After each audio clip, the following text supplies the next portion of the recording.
Hello friends, कैसे हो आप सभी। आई होप आप सभी अच्छे होंगे। स्वागत है आपका अपनी यूट्यूब चैनल जय टीच हेल्प में। आज मैं आपको RSCIT आई लर्नर असिस्टमेंट 1 के अंदर क्वेश्चन बताने जा रहा हूँ और हमारा लेसन है कंप्यूटर से परिचय। तो हम ज़्यादा देरी ना करते हुए मैं आपको इम्पोर्टेंट जो मोस्ट क्वेश्चन है वो मैं आपको बता देता हूँ। तो देखो, क्वेश्चन नंबर पहला आपके सामने है, निम्न में से कौन सा शिक्षा के क्षेत्र में कंप्यूटर का प्रयोग बताता है।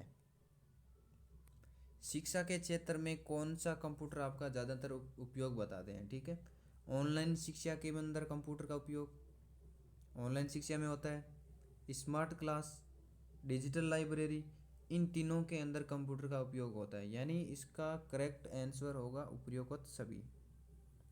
दूसरा क्वेश्चन देखो, निम्न में से कौन सी कंप्यूटर सिस्टम की विशेषता नहीं है। क्या नहीं है? कंप्यूटर सिस्टम की विशेषता नहीं है। पहला है विविधता, शुद्धता, गति, सोचने की क्षमता। तो आपको इनके अंदर ये तीनों कैपेसिटी मिलेगी। कंप्यूटर के अंदर ये तीनों मिलेगा आपको, लेकिन सोचने की क्षमता नहीं मिलेगी, यानी बुद्धि का अभाव। कंप्यूटर के पास क्या होता है? सोचने की क्षमता नहीं होती है, क्योंकि उसके पास बुद्धि का अभाव होता है, बुद्धि की कमी होती है। ठीक है, तो इसका एकदम करेक्ट आंसर होगा सोचने की क्षमता। अगर इसके पास सोचने की क्षमता होती तो यही कर लेता सब कुछ, मानव को नहीं करना पड़ता कुछ भी। इनमें से कौन सा सुपर कंप्यूटर के रूप में नहीं जाना जाता है। आपके सामने क्वेश्चन पड़ा है, इनमें से कौन सा सुपर कंप्यूटर के रूप में नहीं जाना जाता है। पहला IBM एस सिक्वो, फुजुस्टी के कंप्यूटर, ये आपका जापान का कंप्यूटर है। IBM आपके अमेरिका का है और परम सुपर कंप्यूटर आपके भारत का है। तो इसके अंदर डील लेटीट्यूड ये आपके कोई कंप्यूटर नहीं है। तो यहाँ पे क्या पूछा है? सुपर कंप्यूटर के रूप में नहीं जाना जाता है, तो वो आपका करेक्ट आंसर होगा सी, यानी डेल लेटीट्यूड। आगे बढ़ते हैं। चौथा क्वेश्चन देखो, पहली जनरेशन के मुख्य कंप्यूटर का मुख्य कंपोनेंट था। जो आपकी पहली जनरेशन थी, पहली पीढ़ी, उसके अंदर किसका उपयोग किया जाता था? Integrated circuit, transistor, vacuum tube या IC। तो जो पहली पीढ़ी थी 1942 टू 1956 के अंदर बनी थी, तो उसके अंदर किसका उपयोग होता था? वैक्यूम ट्यूब का उपयोग होता था। किसका आविष्कार हुआ था उस टाइम? वैक्यूम ट्यूब का आविष्कार हुआ था पहली जनरेशन के अंदर। पांचवा क्वेश्चन देखो, चित्र में किस प्रकार के कंप्यूटर को दर्शाया गया है। ये देखो, आप चित्र देख लो कैसा प्रकार कैसा है। ये लो पूरा का पूरा। तो ये आपको बताना है चित्र के अंदर कौन सा कंप्यूटर है। Mainframe computer, laptop, desktop, palmtop. तो आपकी इसके अंदर करेक्ट आंसर होगा कि ये मेन फ्रेम कंप्यूटर है। मेन फ्रेम कंप्यूटर के अंदर उपयोग होता है, मान लो इसका इंश्योरेंस कंपनियाँ होगी, बैंक होगी, जो इस प्रकार जो बड़ी बड़ी कंपनियाँ होती है उनके पास मेन फ्रेम कंप्यूटर का उपयोग किया जाता है। और मेन फ्रेम कंप्यूटर को रखने के लिए अति थोड़ी शीतलन की आवश्यकता होती है, यानी ठंड का माहौल की ज़रूरत होती है इसको, वरना यह ब्लास्ट हो जाता है गर्म होने की वजह से। दर्शाए गए चित्र के क्रम में खाली स्थान को भरे। आपको देखो यहाँ पे पहले पढ़ लो, मिनी कंप्यूटर हो गया, हाइब्रिड कंप्यूटर हो गया, डेस्कटॉप कंप्यूटर हो गया, सुपर कंप्यूटर हो गया, यानी खाली स्थान भरना है आपको। तो ये आपके सामने रहा।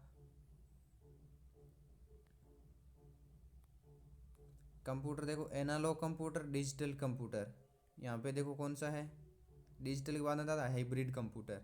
यहाँ पे क्वेश्चन और बनता है कि कंप्यूटर कार्य प्रणाली के आधार पर कंप्यूटर कितने प्रकार का होता है। तो 3 प्रकार के होते हैं। कौन कौन से? एनालॉग, डिजिटल और हाइब्रिड कंप्यूटर। तो यहाँ पे होगा आपके हाइब्रिड कंप्यूटर। ठीक है, चलो आगे बढ़ते हैं।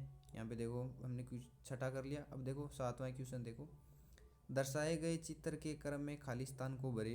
यहाँ पे भी आपको खाली स्थान पूछ रहा है, तो आपको क्या करना होगा देख लो। Digital computer, digital computer micro, mini और सुपर। तो यहाँ पे देखो कौन सा रह गया, इसका आंसर नीचे होगा, ये देखो मेन फ्रेम कंप्यूटर। तो यहाँ पे आपका आएगा मेन फ्रेम कंप्यूटर। ठीक है। 8वां क्वेश्चन देखो, निम्न में से कौन सा सॉफ्टवेयर के दो प्रमुख प्रकार है। दो प्रमुख प्रकार बताने आपको कौन कौन से, माइक्रोसॉफ्ट वर्ड और माइक्रोसॉफ्ट एक्सेल।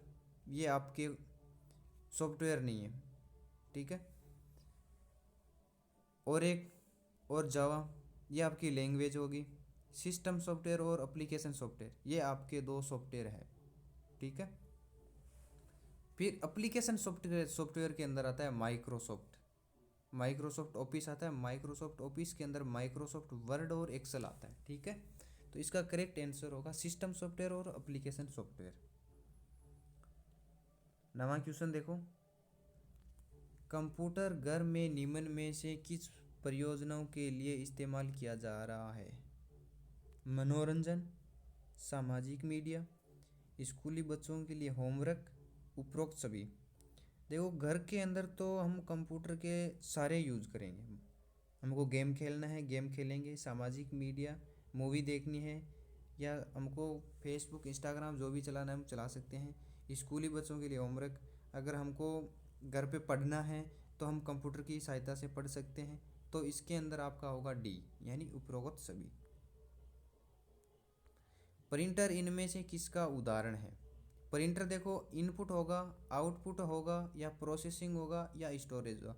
तो आपके प्रिंटर होगा वो आउटपुट डिवाइस होगा, क्योंकि आपको वो प्रिंट करके देता है, हार्ड कॉपी को प्रिंट करके आपको वापस देता है। बात देखो 11वां, इनमें से कौन सा कंप्यूटर डाटा के भंडारण क्षमता, प्रदर्शन और डाटा प्रोसेसिंग के मामले में सबसे शक्तिशाली कंप्यूटर है। तो आपको बताना है कि कौन सा कंप्यूटर सबसे शक्तिशाली कंप्यूटर है इनमें से। Micro computer, super computer, palmtop computer, mainframe computer. तो क्वेश्चन आपका यह होगा कि सबसे शक्तिशाली कंप्यूटर डेटा भंडारण प्रदर्शन के आधार पर होगा सुपर कंप्यूटर। सुपर कंप्यूटर का दूसरा नाम है परम कंप्यूटर। भारत का सबसे शक्तिशाली कंप्यूटर कौन सा होगा, सुपर कंप्यूटर। ठीक है। तो चलो हम आगे बढ़ते हैं। 12वां क्वेश्चन देखो, निम्नलिखित में से कौन सा एप्लीकेशन सॉफ्टवेयर नहीं है। यहाँ पे ध्यान देना, कौन सा एप्लीकेशन सॉफ्टवेयर नहीं है। नहीं मतलब एप्लीकेशन नहीं होना चाहिए वो। तो कौन सा, विंडोज 7 ये सिस्टम सॉफ्टवेयर हो गया, माइक्रोसॉफ्ट वर्ड ये आपकी एप्लीकेशन हो गया, एक्सेल ये भी आपके माइक्रोसॉफ्ट वर्ड के अंदर है तो एक्सेल को भी इसके अंदर माना जाएगा। स्टोरेज तो कोई है ही नहीं एप्लीकेशन, क्योंकि ये तो एक हार्ड डिस्क के अंदर डाटा स्टोर होता है। तो आपकी इसके अंदर करेक्ट आंसर होगा विंडोज 7, क्योंकि ये एक सिस्टम सॉफ्टवेयर है। निम्नलिखित में से कौन सा कंप्यूटर हार्डवेयर को चलाता है और सॉफ्टवेयर चलाने के लिए एक मंच के रूप में कार्य करता है। मंच के रूप में कार्य करता है, कौन सा ऐसा सॉफ्टवेयर है जो आपके एक मंच के रूप में कार्य करता है। आउटपुट मतलब देना होता है। डिजिटल लाइब्रेरी, ये तो एक आपकी लाइब्रेरी जिनके अंदर कंप्यूटर के होते हैं। ऑपरेटिंग सिस्टम, उपयोग सभी। तो इसके अंदर आपका करेक्ट आंसर होगा ऑपरेटिंग सिस्टम, क्योंकि ऑपरेटिंग सिस्टम है ना, इसके बिना तो हम कंप्यूटर को स्टार्ट करना कल्पना भी नहीं कर सकते, क्योंकि ऑपरेटिंग सिस्टम को शॉर्ट में हम ओएस भी बोलते हैं। और क्वेश्चन बन जाए आपके, कंप्यूटर की आत्मा किसे कहते हैं। तो कंप्यूटर की आत्मा आपकी ऑपरेटिंग सिस्टम को कहते हैं, ये ध्यान में रखना आप, क्योंकि ये बहुत ही अच्छा क्वेश्चन बनता है कि कंप्यूटर की आत्मा किसको कहते हैं। तो वो आपको होता है ऑपरेटिंग सिस्टम। ऑपरेटिंग सिस्टम को शॉर्ट में बोलते हैं ओएस। 14वां क्वेश्चन देखो, निम्न में से कौन सा सिस्टम सॉफ्टवेयर है। पहले से पूछा था एप्लीकेशन सॉफ्टवेयर, सिस्टम सॉफ्टवेयर है। यहाँ पे सिस्टम सॉफ्टवेयर कौन सा है, तो इंटीग्रेटेड सर्किट, ये तो आपके है जो तीसरी पीढ़ी थी, तीसरी जनरेशन, उसके अंदर आईसी का आविष्कार हुआ था, यानी आईसी को बोलते हैं इंटीग्रेटेड सर्किट। ट्रांजिस्टर हुई थी दूसरी पीढ़ी के अंदर, और वैक्यूम ट्यूब हुई थी पहली पीढ़ी के अंदर आविष्कार हुआ था इनका। तो इनके सिस्टम सॉफ्टवेयर होगा आपके विंडोज 7। ठीक है, विंडोज 7 जिस पे हम ज़्यादातर लोग कंप्यूटर को चलाते हैं। अब लास्टवा क्वेश्चन है, देखो फ्रेंड, अगर आपको वीडियो अच्छा लगा हो तो प्लीज़ चैनल को लाइक करना, शेयर करना, सब्सक्राइब करना, और आप ऐसे ही सपोर्ट देते रहना।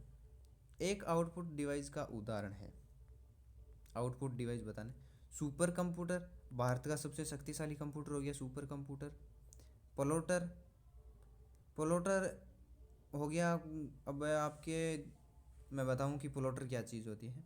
प्लोटर होता है जो बड़े बड़े फ्लेक्स निकालना, बैनर निकालना, बड़े बड़े मान लो स्कूल के बड़े पोस्टर निकालना, राजनेताओं के बड़े पोस्टर निकालना, वो आपके कौन निकालता है? प्लोटर निकालता है। तो प्लोटर क्या हो गया? आउटपुट डिवाइस हो गया। सिस्टम सॉफ्टवेयर और एप्लीकेशन सॉफ्टवेयर, ये दोनों भी नहीं होंगे। पॉम टॉप कंप्यूटर भी नहीं होगा। तो यहाँ पे इसका करेक्ट आंसर होगा प्लोटर। तो मैंने आज आपको ऐसे करके आई लर्नर असिस्टमेंट 1 पार्ट 1 पूरा करवा दिया। अब हम कल करेंगे पार्ट 2। तो बस आज के लिए इतना ही। आई होप आपको वीडियो अच्छा लगा होगा। वीडियो अच्छा लगा हो तो प्लीज़ चैनल को लाइक करना, शेयर करना, सब्सक्राइब करना। Thank you so much.